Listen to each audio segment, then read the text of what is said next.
Hello there. So you want to know how you can simply download and install Aldi USA on your mobile device? This is going to be the only video that you'll ever need to watch on the internet. So with that being said, let's just get straight into the video. So first things first, simply go ahead and open App Store.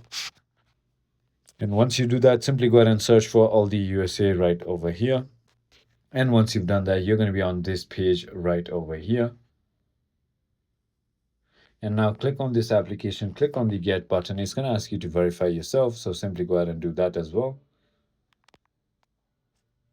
And now it should go ahead and start downloading and installing for you.